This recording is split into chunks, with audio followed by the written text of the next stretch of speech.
Unsure of your dream? Study abroad destination? Clear your doubts. Videsh Consult. Call 9676502888.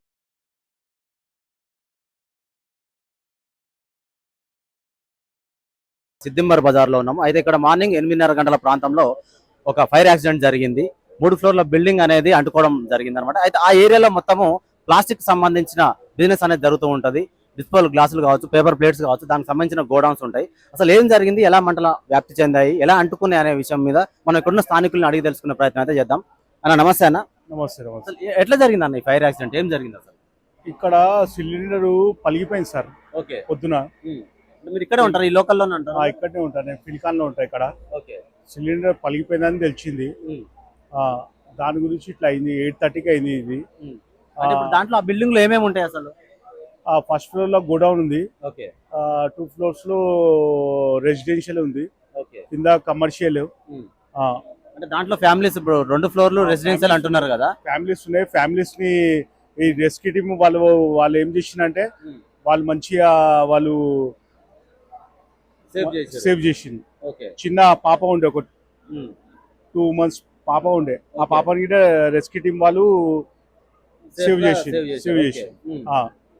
అంటే ఇప్పుడు మీరు ఇదే ఏరియాలో ఉంటా అంటున్నారు కాబట్టి, అంటే మీరు సిలిండర్ అనేది ఎవరన్నా అంటే విన్నారా, జనరల్ మీకు ఐడియా? ఏమో ఇక ఛానల్లో చెప్తుండ్రు సిలిండర్ పేలిందని చెప్తుండ్రు. ఇక మనకి ఇంకా ఐడియా ఏం లేదు. మీది ఈ ఏరియాలో బిజినెస్ లేకపోతే మీరు ఇక్కడ? బిజినెస్ ఇక్కడే. మీదేం బిజినెస్? నాది గోల్డ్ బిజినెస్ ఇక్కడ. ఓకే. అంటే ఇప్పుడు దాంట్లో మొత్తము ఫస్ట్ ఫ్లోర్ లో స్టాక్ ఉంటుంది అన్నారు కదా, ఏముంటుంది దాంట్లో? ఫస్ట్ ఫ్లోర్ లో అది డిస్పోజర్ గ్లాసెస్.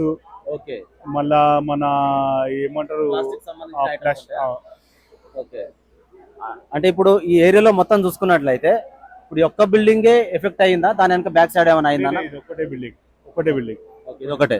సార్ నమస్తే. సార్ నమస్తే అండి. సార్, ఇప్పుడు ఇక్కడ జరుగుతున్న ఫైర్ యాక్సిడెంట్ గురించి మీకు ఎలాంటి ఇన్ఫర్మేషన్ వచ్చింది, ఇక్కడ ఏం జరిగింది సార్ ఇప్పటి వరకు? మాకు ఫైర్ అయిందని సమాచారం వచ్చిందండి. ఫస్ట్ ఫ్లోర్ నుంచి స్టార్ట్ అయింది. ఫైర్ వచ్చిన సమాచారంతోనే మేము ఇక్కడికి వచ్చాము. మా దగ్గర ఉన్న బండ్లను టర్న్అవుట్ చేశాము. ఇక్కడికి వచ్చిన తర్వాత ఫైర్ యొక్క తీవ్రతను బట్టి చుట్టుపక్కల నుంచి ఇంకా కొన్ని అవసరమైన వెహికల్స్ని, వాటర్ బౌసెస్ కూడా తెప్పించాము. సెకండ్, ఇది G+3 బిల్డింగ్ కాబట్టి ఫైర్ ఫైటింగ్ చేయడానికి అనుకూలంగా ఉంటుందని బ్రాంటో స్కై లిఫ్ట్, అదేవిధంగా ఫైర్ ఫైటింగ్ రోబో కూడా తీసుకొచ్చాము. ఇప్పుడు Bronto skylift, fire fighting రోబోతో కూడా ఫైర్ ఫైటింగ్ చేస్తున్నాము. మా సిబ్బంది దాదాపుగా ఒక 40 మంది ఫైర్లో ఇన్వాల్వ్ అయి ఉన్నారు. మీరు ఇప్పుడు చూస్తున్నట్టయితే బిల్డింగ్ అంతా స్మోక్ నిండి ఉంది. లోపల కొంచెం ఎక్కువగా కమర్షియబుల్ మెటీరియల్గా ఉండొచ్చు, అందుకే స్మోక్ బాగా వస్తుంది. ఫైర్ ఫైటింగ్ కంటిన్యూ చేస్తుంది. ఏమైనా ప్రాణాపాయ నష్టం ఏమైనా జరిగింది సార్? అంటే ఉదయం 8:30 గంటల ప్రాంతంలో లోపల ఒక 8 నుంచి 10 మంది అందులో ఉండడం జరిగింది, ఇరుక్కుపోయారని చెప్పేసి సమాచారం అందింది. దాని మేరకు ఎలాంటిది? అవునండి, మేము వచ్చేసరికి 8 మంది దాదాపు లోపల ఉన్నారు. మా లాడర్స్ సహాయంతో వాళ్ళని అందరినీ బయటికి తీసి నియరెస్ట్ హాస్పిటల్ షిఫ్ట్ చేశాము. వాళ్ళు చెప్పే సమాచారం ప్రకారం ఎవరికి ఎలాంటి ప్రాణాపాయాలు లేవు, అందరూ కూడా సేఫ్గానే ఉన్నారు. ఎలాంటి ఇంజురీస్ కానీ లేవు. చిన్న పాపకు కూడా, ఒక చిన్న బేబీని కూడా తనకు ఇంజూరీ అయితే హాస్పిటల్కు తరలించడం జరిగింది అన్నారు. ఎలా ఉంది సార్ అక్కడ కండిషన్? అయితే స్టేబుల్గా ఉందని చెప్తున్నారు. ఎలాంటి ప్రాణాపాయం లేదని చెప్తున్నారు. ప్రస్తుతం బాగుంది, ఎవరికి అంత సీరియస్గా అయితే లేదు. ఇప్పుడు ఇక్కడ 3 ఫ్లోర్ల బిల్డింగ్ లో మంటలు దాదాపుగా అదుపులోకి వచ్చినట్టేనా సార్? ఇంకేమన్నా ప్రమాదం జరిగే అవకాశం ఎక్కువ కనబడుతుంది? ఇప్పుడు చుట్టుపక్కల బిల్డింగ్ స్ప్రెడ్ అయ్యే ఛాన్స్ అయితే చాలా తక్కువ ఉందండి. లేదు, మేము అన్ని వైపుల నుంచి ఫైర్ ఫైటింగ్ చేస్తున్నాము. లోపల నుంచి కొంచెం పొగ బాగా ఎక్కువ రావడం వల్ల లోపలికి పోలేకపోతున్నాము. ఒకవేళ పొగని పూర్తిగా తీయగలిగితే లోపల ఫ్లోర్ వైజ్ వెళ్ళి మేము పూర్తిగా లోపల ఏమేమి ఉంటుందో అన్నింటినీ కూడా ఆర్పడానికి ప్రయత్నిస్తాము. ఇంకో సుమారు 1 గంట పట్టొచ్చేమో. ఇప్పుడు ఇక్కడ పొగలు ఇంతగా వస్తున్నాయి కదా సార్, ఇంకా స్ప్రెడ్ అయ్యే అవకాశం ఉందా? ఇంతతో కంట్రోల్ అయ్యే అవకాశం ఉంటుంది? లోపల ఎంత మెటీరియల్ ఉందో మనకు అంచనా లేదు, దాన్ని బట్టి పొగ అనేది వస్తుంది. ఇప్పుడు ఫైర్ అయితే స్ప్రెడ్ అయ్యే అవకాశాలు అయితే లేవు. లోపల ఎంత మెటీరియల్ ఉందో దాన్ని బట్టి చూద్దాం. ఇప్పుడు షార్ట్ సర్క్యూట్ ద్వారా జరిగింది అనుకుంటున్నారా, లేకపోతే మీకు ఎలాంటి సమాచారం ఉంది సార్? మాకున్న సమాచారం ప్రకారం అయితే షార్ట్ సర్క్యూట్ వల్లనే జరిగింది. ఇక ఫర్దర్గా ఏమన్నా వేరే ఇతర కారణాలు ఏమన్నా ఉన్నాయనేది ఫైర్ కంట్రోల్ అయిన తర్వాత ఎప్పుడు స్టార్ట్ అయింది, ఎలా స్టార్ట్ అయింది, రీజన్ ఏంటి, ఇవన్నీ మేము ఇన్వెస్టిగేషన్ చేసిన తర్వాత ఖచ్చితంగా చెప్పగలం. ఇప్పుడు చెప్పలేము. ఇప్పుడు ఇక్కడ ఈ పెద్ద ఈ మిషనరీ కాకుండా చిన్నది ఒకటి రోబోటిక్ ఫైర్ ఇంజన్ కూడా ఒకటి కనబడుతుంది సార్. ఏం సార్ దాని ప్రత్యేకత ఏంటి సార్? ఇప్పుడు మనిషి వెళ్ళి ఫైర్ ఫైటింగ్ చేయలేని ప్రదేశాల్లో స్మోక్ ఎక్కువ ఉండడము, హీట్ ఎక్కువ ఉండే ప్రదేశాల్లో మనము రోబోను వాడుతుంటాం జనరల్గా. మన ఎంట్రీ కాలేని ప్లేస్లో రోబో వెళ్ళి ఫైర్ ఫైటింగ్ చేయగలదు. అంత రిమోట్తో మేము రీసెంట్గానే కొన్నాము. మా డిపార్ట్మెంట్ సిబ్బంది అందరికి కూడా దాంట్లో శిక్షణ ఇచ్చాము. అందరూ కూడా దాన్ని నడుపుతారు. ఇది మనకు ఫైర్ ఫైటింగ్లో, ఇండస్ట్రియల్ ఫైర్స్లో కానీ ఇలా మనం లోపలికి వెళ్ళి ఫైటింగ్ చేయలేని ప్రదేశాల్లో మనకు చాలా ఉపయోగకరంగా ఉంటుంది. అంటే రోబోట్ హైట్కి ఏం ఎగరదండి. మనం దాంతో ఇక నార్మల్ ఫైర్ ఫైటింగ్ చేసినట్టే, కాకపోతే మనిషి వెళ్ళలేని ప్రదేశానికి అయితే పోవచ్చు. ఇప్పుడు సమ్మర్ లో ఏంటంటే సార్, ఈ మధ్య కాలంలోనే హైదరాబాద్ లోకల్లో చూసుకున్నట్టయితే ఫైర్ యాక్సిడెంట్ చాలా జరుగుతున్నాయి. ఇళ్లలో కావచ్చు, బిజినెస్ ఏరియాలో కావచ్చు. అంటే జనరల్ గా మీరు పబ్లిక్ చెప్పాలంటే ఎలాంటి జాగ్రత్తలు తీసుకుంటే బెటర్ అంటారు సార్? ఇది మెయిన్ గా మనకు బిల్డింగ్స్ లో ఫైర్ అనేది ఎలక్ట్రికల్ ఆరిజిన్ వల్లనే జరుగుతుందండి. ప్రధానంగా మనం ఎప్పుడు ఇల్లు కట్టినప్పుడు ఈ వైరింగ్ పెట్టుకొని ఉంటాము.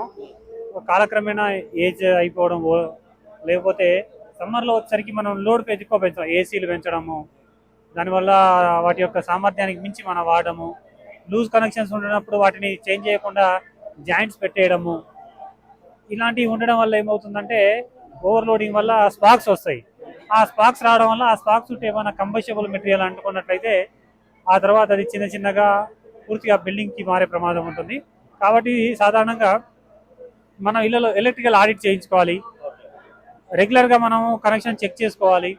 ఏదైనా లూజ్ కనెక్షన్స్ ఉన్న, వైరింగ్ ఉన్నా వెంటనే మార్పించుకోవాలి. అప్పుడే మనకు ఫైర్ ప్రమాదాల నుంచి తగ్గించగలము. అదేవిధంగా మేము అవేర్నెస్ ప్రోగ్రామ్స్ కూడా కండక్ట్ చేస్తున్నాము.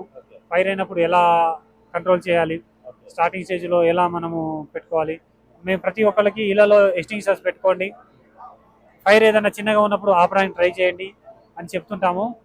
అలా చేసినట్లయితే మనకి ఇంత పెద్ద ప్రమాదాలు జరగవు, కానీ మనం స్టార్టింగ్ స్టేజ్లోనే కంట్రోల్ చేయవచ్చు. ఇప్పుడు చూస్తున్నట్టయితే ఫైనల్ గా ఇంకెంతసేపట్లో ఈ పొగలు కూడా అదుపులోకి వచ్చే అవకాశం ఉంది సార్? 1-2 అవర్స్ అని మేము ఎక్స్పెక్ట్ చేస్తున్నాము. అది ఖచ్చితంగా చెప్పలేము. లోపల ఎంత మెటీరియల్ ఉంది, ఎంత కాలింది, అన్బండ్ మెటీరియల్ ఏముంది, దాని మీద డిపెండ్ అయి ఉంటుంది. మేము 1-2 గంటల్లో ఇప్పుడంతా చుట్టుపక్కల కిటికీలు ఉంటే పాల్గొట్టాము. స్మోక్ అంతా పోతుంది. సుమారు 1-2 గంటల్లో స్మోక్ వెళ్ళిపోవచ్చు అని అనుకుంటున్నాం. ఎంటర్ అయ్యగలమని భావిస్తున్నాం. Thank you sir. జనరల్గా ఎక్కడైనా ఫైర్ యాక్సిడెంట్ అయితే ఫైర్ ఇంజన్లు అనేవి రావడం జరుగుతూ ఉంటాయి. విత్ మ్యాన్ పవర్ తోటి మనుషులు ఉంటేనే ఫైర్ అనేది కంట్రోల్ చేయడం జరుగుతుంటుంది. అయితే ఇక్కడ ఓల్డ్ సిటీలో సిద్దింబర్ బజార్లో జరిగిన ఫైర్ యాక్సిడెంట్లో కొత్తగా ఒక టెక్నాలజీని వాడి ఒక రోబోటిక్ మిషన్ అనేది ఇక్కడ తెప్పించడం జరిగింది. ఇది ఈ మధ్య కాలంలోనే ఇది రావడం జరిగిందంట. దీని ప్రత్యేకత ఏందనేది ఒకసారి మనం చూసే ప్రయత్నం అయితే చేద్దాము. ఇది ఒకసారి చూసుకున్నట్లయితే రోబోటిక్ మిషన్ ఇది మినిమం 1/2 కిలోమీటర్ డిస్టెన్స్ నుంచి ఇది ఆపరేటింగ్ చేసే అవకాశం ఉందని చెప్తున్నారు. అయితే మనిషి లేకుండా, మనిషి కూడా దూరనంత మంటలు ఏదన్నా వ్యాపించినట్లయితే ఆస్తి నష్టం భారీగా, ప్రాణ నష్టం భారీగా జరిగే అవకాశం ఉన్న చోట కూడా ఈ మిషన్ అనేది అందులోకి దూరి, అంటే దీనికి 3 కెమెరాలు ఉన్నాయన్నమాట. అంత సెన్సార్తో పనిచేయడం జరుగుతుంది. ఒకసారి గమనించినట్లయితే ఇది మొదటి కెమెరా, ఇదొక కెమెరా ఉంది. అలాగే కింద కూడా చూసుకున్నట్లయితే ఇక్కడ ఒక కెమెరా ఉంది.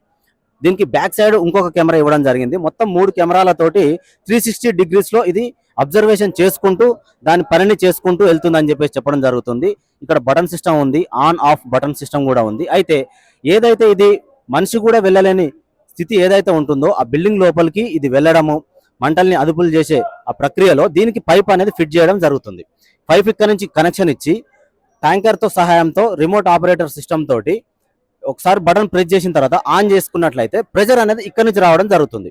ఫ్రంట్ సైడ్ ఈ 2 కెమెరాల సహాయంతో ఎంతవరకు మంటలు వ్యాప్తి చెందినాయి అనేది అదే సెన్సార్ సిస్టమ్ తోటి అబ్జర్వ్ చేసుకొని ఈ కెమెరాల సిస్టమ్ తోటి లెఫ్ట్ కుందా, రైట్ కుందా, మంటలు ఎక్కడగా వ్యాప్తి చెందుతున్నాయి, అక్కడ ఉన్న పరిస్థితిని అది గమనించుకొని దానికి అదే మనిషి లేకున్నా సరే దానికి అదే గమనించుకొని మంటల్ని అదుపులోకి తీసుకొచ్చేటట్టుగా ఇది తయారు చేయడం జరిగిందని చెప్తున్నారు. ఇక్కడ నుంచి ఫోర్స్ అనేది రావడం జరుగుతుంది అనమాట. ఈ ఫ్రంట్ భాగం నుంచి బ్యాక్ సైడ్ నుంచి పైప్ అమర్చి ఫ్రంట్ సైడ్ నుంచి ఫోర్స్ తోటి వాటర్ అనేది మన మనిషి పట్టుకొని ఎంత ఫోర్స్ తోనైతే వాటర్ అనేది సప్లై చేయడం జరుగుతుందో అలాగే ఈ ఫ్రంట్ సైడ్ ఉన్న ఈ సిస్టమ్ తోటి వాటర్ ఫోర్స్ అనేది రావడం జరుగుతుంది. నిజంగా ప్రస్తుతం ఉన్నటువంటి సమాజం దేనికి ప్రయారిటీ ఇస్తుంది? ఆర్థిక సంబంధాల చుట్టూ మాత్రమే తిరుగుతోంది. మళ్ళీ ఎన్నికలంగానే చాలా విరక్తి కలుగుతున్నాం. మంచి అనిపిస్తుంది కదా, లేడీస్ కూడా ఛాలెంజింగ్ జాబ్స్ చేసినప్పుడు చాలా బాగుంటది. ట్రాఫిక్ అసిస్టెంట్స్ గా నియమించిన ట్రాన్స్జెండర్స్ అందరితో సాల్యూట్ చేయించుకుంటున్నారు. ఫుడ్ డెలివరీ ఇవ్వటానికి వెళ్ళినటువంటి డెలివరీ బాయ్ అనిల్ పై కళ్ళ ముందు పెళ్ళండి